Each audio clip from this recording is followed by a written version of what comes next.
Hello everyone. तो चलिए शुरू करते हैं आज का लेक्चर। आज जिस थ्योरी की हम लोग बात करने वाले हैं वो बहुत ही इंपॉर्टेंट थ्योरी है मैक्रो की।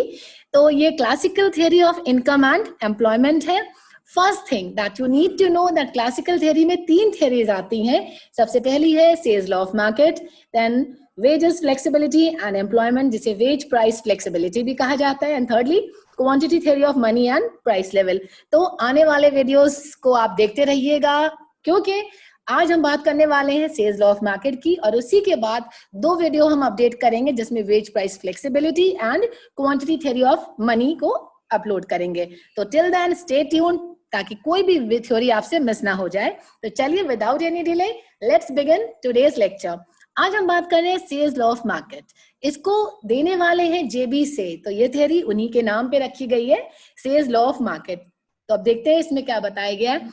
सेल्स लॉ जो है वो ये कहती है, बहुत ही सिंपल सा स्टेटमेंट है सेल्स का जो आपको समझना है। It says supply creates its own demand, यानी जितनी चीजें या जितना अमाउंट, जितना आउटपुट हम इकोनॉमी में सप्लाई करते हैं उतना ही वो कंज्यूम हो जाता है। एग्जाम्पल के तौर पे 50 यूनिट्स बनाए गए हैं या 500 यूनिट्स बनाए गए हैं, सप्लाई किए गए, तो 500 ही मार्केट में जाएंगे और वो बिक जाएंगे। जैसे आपको डायग्राम में दिख रहा होगा, एक बच्चा है जो लेमिनेट बना रहा है, तो अगर वो 10 ग्लासेस लेमिनेट सप्लाई कर रहा है, 10 ग्लासेस की डिमांड हो रही है। तो this is what Say's laws says.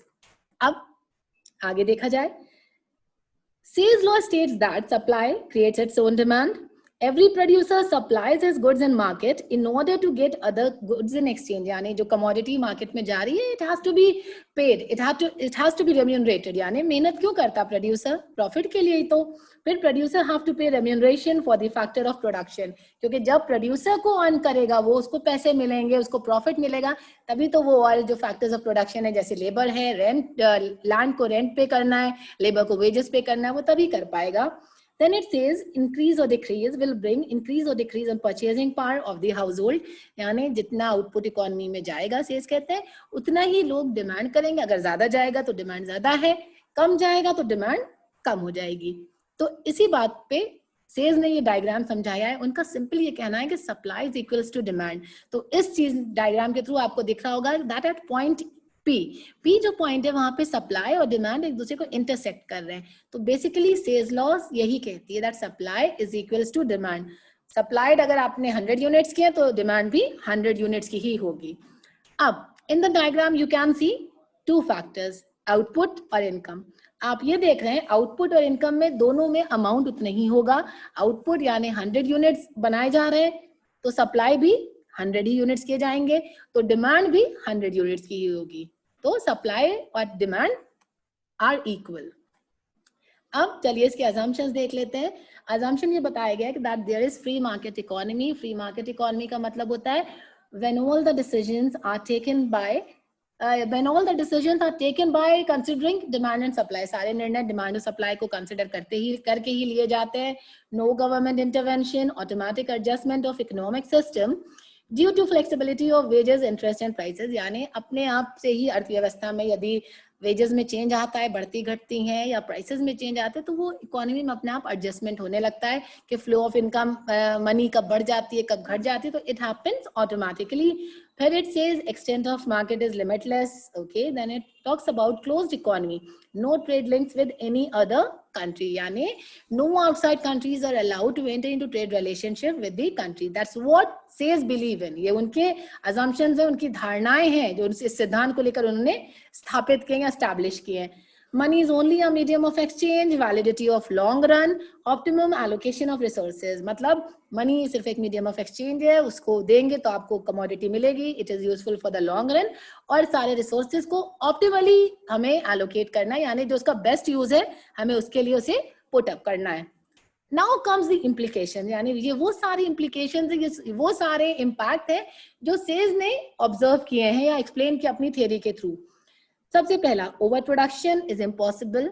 दूसरी चीज, अनएम्प्लॉयमेंट इज इम्पॉसिबल। ऐसा इसलिए कह रहे हैं क्योंकि sales has already stated supply is equals to demand, यानी जितनी सप्लाई है उतने ही डिमांड है, तो ओवर प्रोडक्शन हो ही नहीं सकता। अनएम्प्लॉयमेंट इसलिए नहीं हो सकता क्योंकि जो लोग हैं उनको ऑलरेडी काम दिया जा रहा है। अभी अगर 100 यूनिट्स प्रोड्यूस हो रहे हैं तो फिर 500 होंगे, तो इसी तरह लोगों को एम्प्लॉय किया जा रहा है। But he agree to a fact, next point देखिए, partial over production and partial unemployment.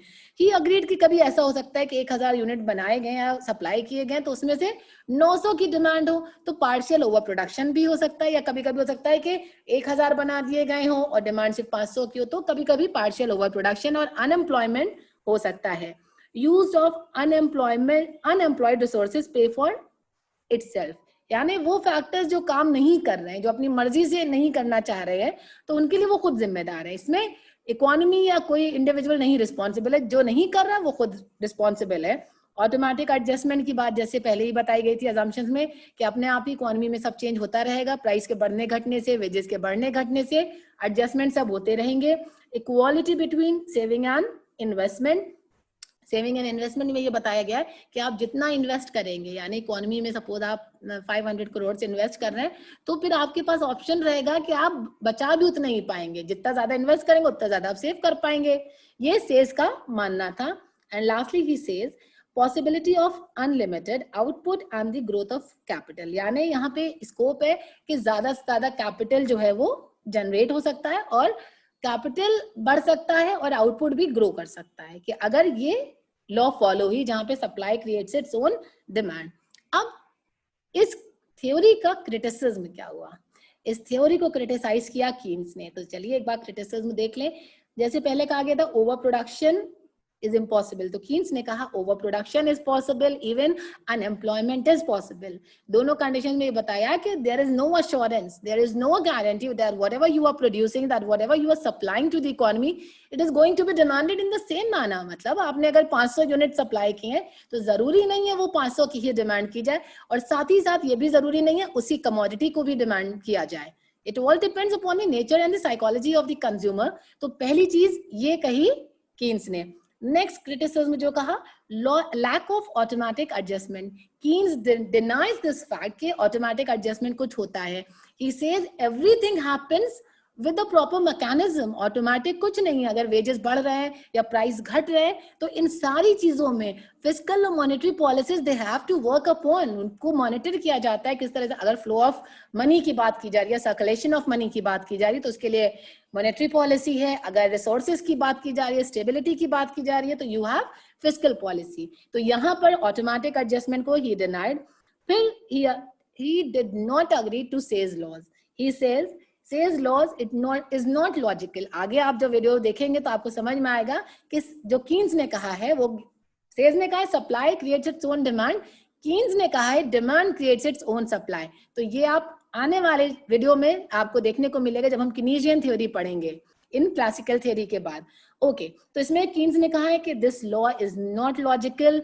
Then he says कि equilibrium between saving and investment, यानी यहाँ पे क्या बात की गई है कि इक्वालिटी बात की गई है कि एक समान होता है। तो कीन्स ने कहा है कि एक संतुलन बन सकता है, किसी एक पॉइंट पे दोनों एक बराबर हो सकते हैं, लेकिन कंटिन्यूअसली अगर आप सोचिए ऐसा होगा तो वो पॉसिबल नहीं है। फिर फर्दर ही added that money is not merely a medium of exchange. सिर्फ मीडियम ऑफ एक्सचेंज ही नहीं है money, there are number of other uses. सिर्फ एक उसे मीडियम ऑफ एक्सचेंज क्या है कि उसका हम यूज रेस्ट्रिक्ट नहीं कर सकते। देन ही सेड कि it talks about long term equilibrium, कि इसमें लॉन्ग टर्म इक्विलिब्रियम स्टैब्लिश किया जा सकता है, but there is no assurance कि ऐसा ही होगा। तो these are some of the criticism given by Keynes. ये कीन्स ने जो क्रिटिसाइज किया सेज लॉ ऑफ मार्केट को, तो ये वो क्रिटिसिज्म है। आई होप आज इस वीडियो में जितना भी आपको सेज लॉ ऑफ मार्केट के बारे में बताया गया वो कंसेप्ट क्लियर होगा। आई नो कि ये जो टॉपिक है इट्स क्वाइट कंफ्यूजिंग। कई बार ऐसा होता है कि हम पढ़ते हैं लेकिन we are not clear with the concepts. तो मेरी यही कोशिश है कि ये जो वीडियो सीरीज हमने शुरू की है क्लासिकल थ्योरी ऑफ एम्प्लॉयमेंट में, इसमें सारी थ्योरीज आपको क्लियर करें। उसके बाद विल मूव टू कीनेसियन थ्योरी, फिर दोनों का comparison.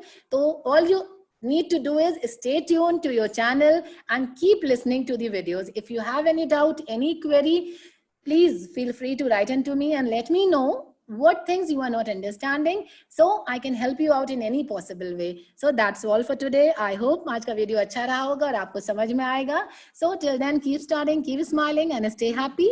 See you very soon.